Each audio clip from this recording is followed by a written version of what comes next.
deu uma afundadinha pro rio pegar mais reto, né? Não, bom, é bom você deixar ele. É que ele segura mais, né? Porque os pés de coqueiro aí tá aí, né?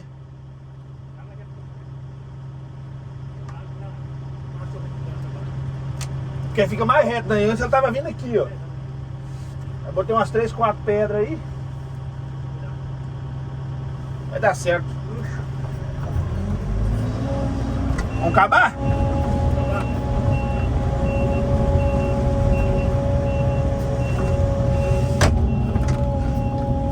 Vamos continuar a lagoa, galera.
Beleza, galerinha? Eu